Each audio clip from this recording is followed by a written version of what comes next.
Hello, my name is Tony, and today I'm going to be revisiting the archaic cinematic experience of the theme double bill. I'm focusing on two British films from 1971, Revenge and Assault, both of which I saw at the old Market Hall Cinema in the early 70s. In preparation for this video and through the wonder of digital technology, I rewatched these two unrepentant potboilers back to back in the relative comfort of my home. I was able to replicate the darkness of the cinema by turning down the lights. With more time and a little more effort, I'm sure I could have replicated the fetid stench of the bogs and the heady ambience of stale cigarette smoke and rotting vegetables. However, I restrained myself at just the use of the dimmer switch. The double bill had been a cinema staple since forever. Usually there was a main feature and a B or support flick, just like they were A and B sides to vinyl singles. This meant you got to see two movies for the price of one. Certain exceptions were the longer, more epic movies like Gone with the Wind, Ben-Hur, Lawrence of Arabia, Zulu, Sound of Music. Instead of a support feature, halfway through you got this.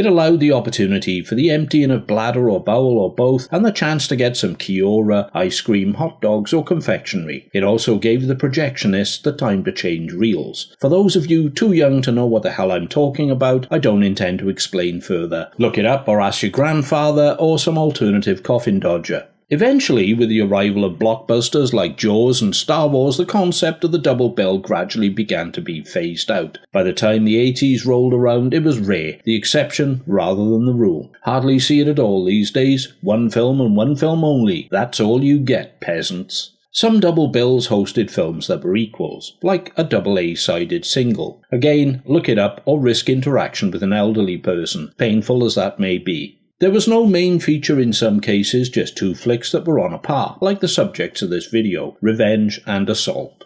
Producer Peter Rogers was best known for the Carry On series of British comedy films. Over time, the formula for these had developed from initial inception in the 50s to become well established, and was still drawing decent box office by the early 70s. Lavatorial humour, sexual innuendo, double entendres, slapstick shenanigans, all delivered by an ensemble cast, shot on a low budget with a fast turnaround and good financial returns. Anyway, in the early 70s, Rogers branched out a bit and produced four serious feature films distributed by the Rank organisation. Quest for Love, a science fiction movie with Joan Collins, All Cops Are, a crime thriller with Martin Potter, and two psychological horror thrillers, Revenge and Assault. And it's the latter pairing that washed up as a themed double bill at the Market Hall. Looked like a good proposition to me at the time, from the poster anyway, so I went and I saw. This is how it goes. Revenge is a squalid little opus with Joan Collins and James Booth as Carol and Jim, who own and run a down-at-heel pub. Jim has two kids by a previous marriage, Lee and Jill. Lee is in his late teens or early 20s, and Jill is in school. Both Jim and Carol are struggling with grief since the abduction, rape and murder of their daughter Jenny. Jim's friend Harry, Ray Barrett, has lost a daughter in similar circumstances. The prime suspect is Seeley, played by a grubby Kenneth Griffith, a reclusive weirdo who lingers outside the primary school gates. There isn't any conclusive evidence against him, but his national health glasses, shabby suit and tie, suspicious carrier bag, and shifty furtive behaviour just screams creepy pedo child killer. Supported by Harry and Lee, Jim kidnaps Seeley and imprisons him in the pub cellar with the aim of beating and torturing a confession out of him. Events then spiral out of control, relationships disintegrate, and doubt increases that the man they have incarcerated and hammered to a pulp may not be the guilty party. Add to this the suspicions of the police, who unsurprisingly notice Seeley's gone missing, and the fact that Joni embarks on an adulterous pseudo-incestuous sexual relationship with young Lee, and you know it ain't going to end well. And it sure doesn't. Things get all histrionic, violent, shouty, fighty and stabby as the film draws to a relentlessly grim conclusion. Now, Britain in the early 70s was still raw and reeling from the then unparalleled 60s case of Ian Brady and Myra Hindley, a gruesome twosome of sadistic sexual perverts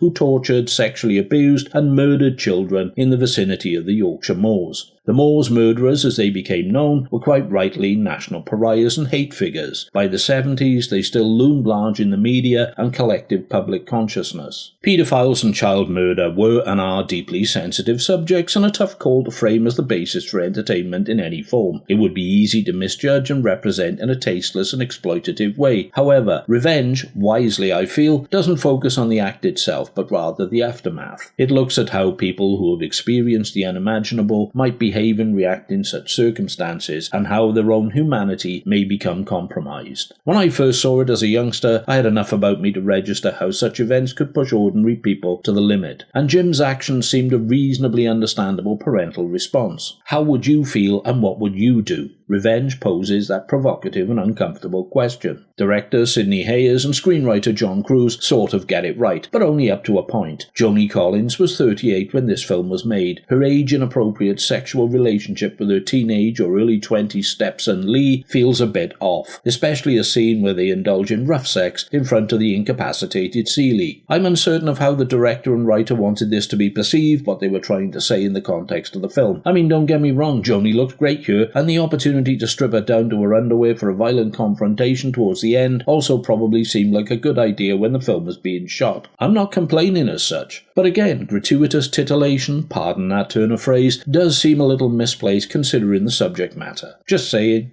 Across the board, the acting is okay. Kenneth Griffith steals it with his portrayal of Seeley. Pathetic, snivelling, by turns repellent as a potential child murderer, or sympathetic as a possibly innocent victim. Griffith evokes an unsettling duality in his characterization. Despite the beatings and abuse, he resolutely refuses to confess. So did he, or didn't he?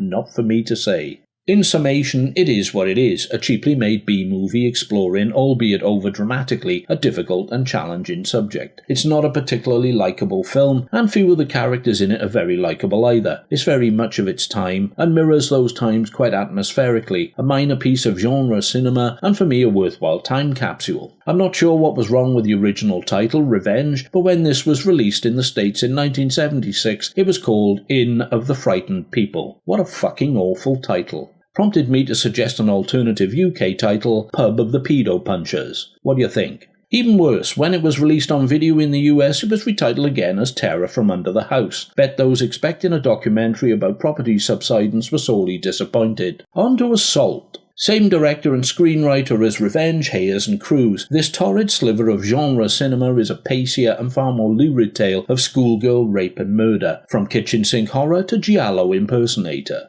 A maniac is on the loose, well, aren't they always, and is targeting the pink miniskirt wearing pupils of an all-girls school. First victim, Tessa, Leslie Ann Down, is assaulted, see where they got the title? Under a buzzing electricity pylon. The pylon motif crops up a lot. There's a reason for this. She lives to tell the tale, only she can't because she's in a state of catatonic shock. Now, if a pink miniskirt wearing schoolgirl gets raped and brutalized in the nearby woods, what's the only logical thing to do if you were another pink miniskirt wearing schoolgirl? That's right, get into them thar woods pronto for your very own rapist encounter. When the next one is noted to be missing, the art class mistress Julie, Susie Kendall, takes some other rape-bait students out in her Morris Minor Traveller, that's a car, to search for the missing girl. As you would. It all goes wrong. By now the girl has been murdered and Julie catches sight of the perp through the rear window of her vehicle. To her, he looks like the devil. This is simply because he's been caught in the red taillights and is wearing glasses which reflect the red glow. Frankly, he looks nothing like any manifestation of old Nick I can imagine. Her artist impression looks like this.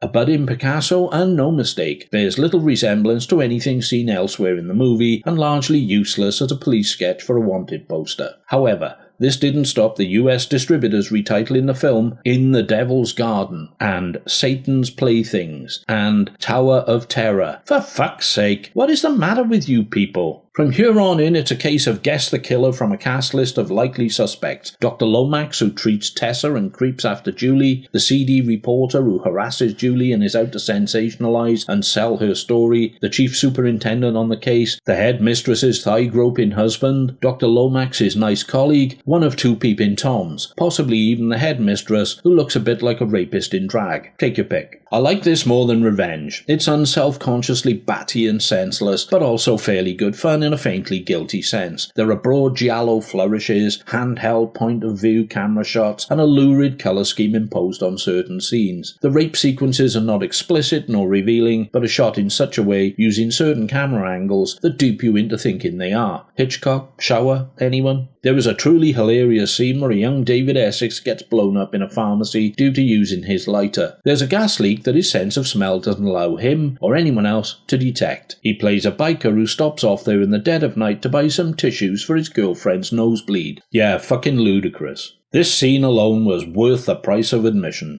Oh, what a circus! A thing of great beauty. Rock on. Okay, spoiler! The climax sees the culprit unmasked and on the run through the woods. To make his escape from the fuzz, he climbs to the top of the pylon. Told you there was a reason for it. Why you would do that is anyone's guess, unless you had an escape helicopter en route. He doesn't, by the way. What he does have is a case of his luck running out. He touches the wrong bit of the pylon and gets promptly electrocuted and incinerated. Unlike Jason, Freddy or Michael Myers, he ain't coming back to life. It's the end, the last roundup for Rapey. Susie Kendall was a luminously gorgeous young actress back then. She is the only decent, empathetic human being here really, as the men are all weirdos and creeps to greater or lesser degrees. So, despite the clearly exploitational and de facto sexist nature of the film, is there some sort of pro-feminist message buried in there somewhere? All men are potential rapists and not to be trusted perhaps? Something cliched like that. Do I recommend you watch these films? Well, yeah, I do, with certain reservations. The main caveats are, if you are on the lookout for cheaply made examples of early 70s British attempts at thriller, horror genre movies, these two will fit the bill nicely. If you like vintage flicks which effectively encapsulate the times in which they were made, then again, they measure up well enough. Other than that, neither are anywhere near grade A cinematic artistry or popcorn blockbuster territory or politically correct in any modern sense. So if any of that is closer to your bag, steer clear. I understand both are now available on Blu-ray. Guess someone thinks there is an audience out there somewhere. Thank you for your time and attention. Always appreciated. If you have enjoyed on any level, please consider liking and or subscribing. Here's a song called Not Off.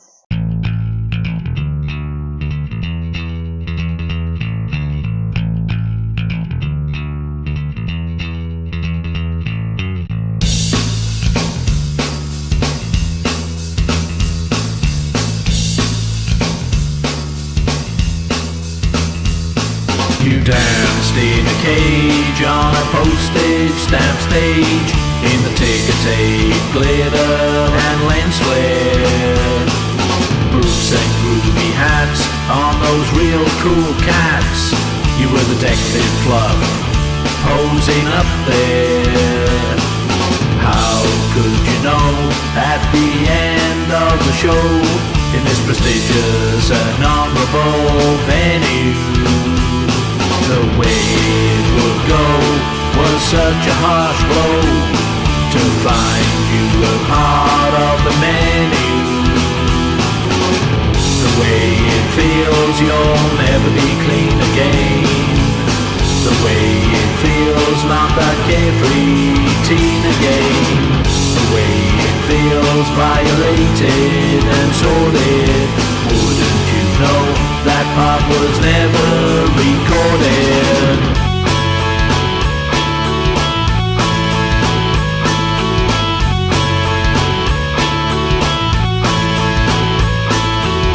A night of 1,000 stars, mini skirts and padded bras, aphrodisiac of fame by association. Innocence died of death that night, fear and shame in the morning light. What did you do to deserve such degradation?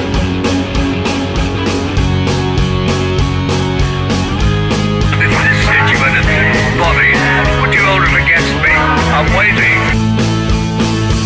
You are not alone in the stereo danger zone, where the clouds of blue Spartos would linger.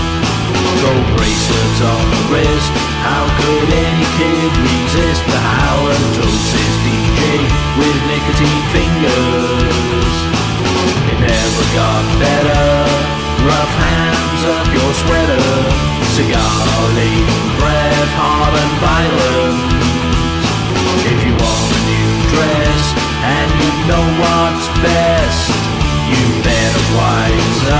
stay silent.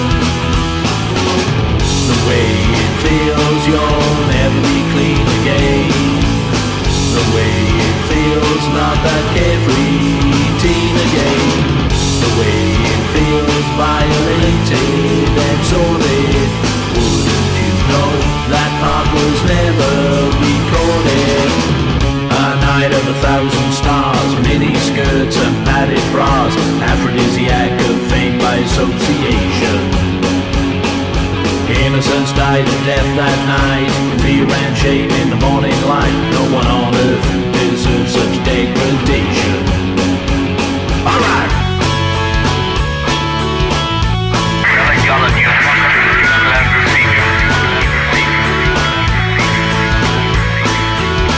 He says it's not half as bad as you think. You're feeling sick and suicidal, now we start. So can crying and have another drink. You're in the past now, like this week's Top of the Pops. No!